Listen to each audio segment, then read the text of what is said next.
Assalamualaikum warahmatullahi wabarakatuh. Anak-anak yang sholih dan sholihah, pertemuan kali ini kita akan melanjutkan tentang kisah Nabi Musa alaihissalam. Nah, pertemuan sebelumnya kita sudah belajar tentang kisah Nabi Musa di masa kecil. Sekarang kita akan belajar tentang Nabi Musa alaihissalam di masa remaja. Nabi Musa alaihissalam meninggalkan Mesir. Nabi Musa alaihissalam kini telah dewasa. Ia tumbuh menjadi sosok laki-laki yang cerdas dan rupawan. Allah Subhanahu wa Ta'ala menganugerahkan kecerdasan kepada Nabi Musa alaihissalam. Nabi Musa alaihissalam sangat sedih karena setiap hari ia melihat penindasan, ketidakadilan, dan kesewenang-wenangan yang dilakukan Raja Fir'aun terhadap rakyat di negerinya.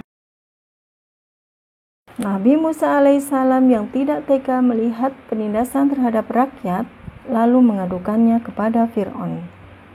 Namun Fir'aun justru berkata bahwa para rakyat memang sudah sepatutnya dipekerjakan dengan paksa.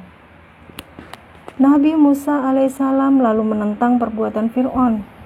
Fir'aun pun menjadi marah. Nabi Musa alaihissalam yang kesal melihat kekejaman Fir'aun akhirnya meninggalkan Mesir. Nabi Musa alaihissalam bertemu dengan Nabi Syuaib alaihissalam. Dari Mesir, Nabi Musa alaihissalam pergi menuju kota Madian.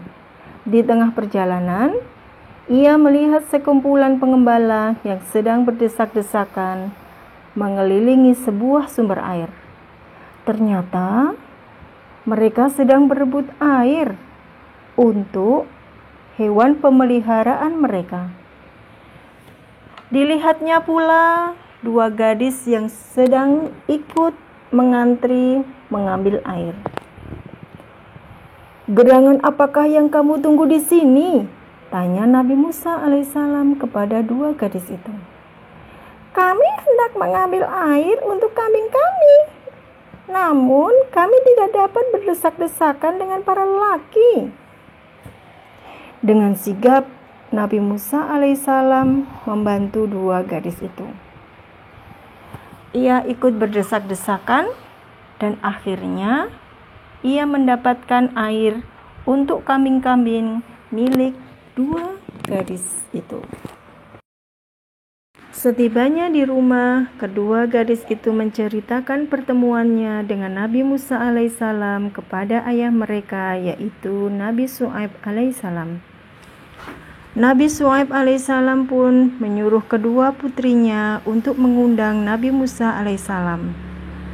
Akhirnya Nabi Musa alaihissalam pun datang dan diminta bantuan oleh Nabi Syuaib untuk mengembalakan kambing-kambingnya. Nabi Musa alaihissalam menikah dengan putri Nabi Syuaib alaihissalam. Suatu hari Nabi Syuaib alaihissalam berkata kepada Nabi Musa alaihissalam, "Wahai Nabi Musa, aku ingin sekali menikahkan kau dengan salah satu putriku. Jika engkau menerima tawaranku ini sebagai syaratnya, aku minta engkau membantu selama 8 tahun dan ditambah 2 tahun lagi." Nabi Musa alaihissalam dengan senang hati menerima tawaran tersebut. Setelah masa 8 tahun ditambah 2 tahun, Nabi Musa alaihissalam bekerja. Nabi Syuaib pun lalu menikahkan Nabi Musa alaihissalam dengan putrinya yang bernama Syafuro.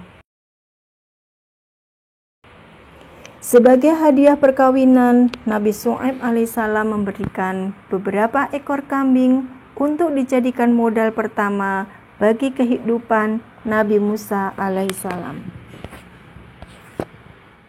Nabi Musa alaihissalam pulang ke Mesir dan menerima wahyu. Sudah 10 tahun lebih Nabi Musa alaihissalam meninggalkan Mesir.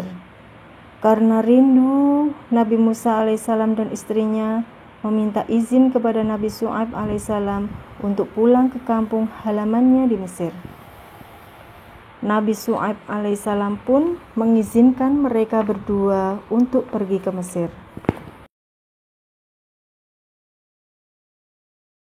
Di dalam perjalanan, Nabi Musa alaihissalam dan istrinya tersesat di sebuah bukit. Dalam keadaan bingung, Nabi Musa alaihissalam melihat dan menghampiri sinar yang menyala-nyala di atas lereng sebuah bukit. "Wahai Musa, aku ini adalah Tuhanmu. Dengarkanlah apa yang akan diwahyukan kepadamu. Sesungguhnya aku ini adalah Allah, tiada Tuhan selain aku. Maka sembahlah aku dan laksanakanlah sholat untuk mengingatku." Allah Subhanahu wa Ta'ala lalu memerintahkan Nabi Musa alaihissalam agar meletakkan tongkatnya di tanah. Tiba-tiba tongkat itu berubah menjadi seekor ular besar. Nabi Musa alaihissalam pun ketakutan. Allah Subhanahu wa Ta'ala berfirman, "Peganglah ular itu dan jangan takut. Aku akan mengembalikannya kepada keadaan asal." Ketika dipegang oleh Nabi Musa alaihissalam, ular itu pun kembali menjadi tongkat.